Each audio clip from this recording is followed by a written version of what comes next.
सुंदर अशी गाडी पळाली आणि भैया ड्रायव्हरचं निर्वाद वर्चस्व. मित्रांनो, आज एक भव्य दिव्य ओपनचं मैदान पार पडतंय. युवा लिंबकेसरी लिंबखिंड या ठिकाणी ओपनचं मैदान आणि या मैदानात गट क्रमांक 17 सुटला.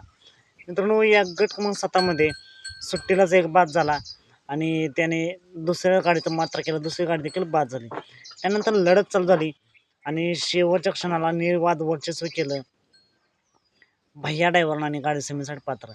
निकाल आणि निकाल. गट क्रमांक 17चा निकाल आहे. तास क्रमांक 6वर धावलेली गाडी सातारकरांचा बागड पळाला आणि अंगापूरकरांचा पक्षा पळाला. या गाडीला भैया ड्रायव्हरला सेमीसाठी खूप साऱ्या शुभेच्छा. मित्रांनो, असेच निकाल पाहण्यासाठी आताच आपल्या चॅनलला सबस्क्राईब करा, लाईक करा आणि शेअर करा. चला तर मग भेटूया पुन्हा एकदा नवीन अपडेट्स भन्नाट अशा नवीन व्हिडिओमध्ये.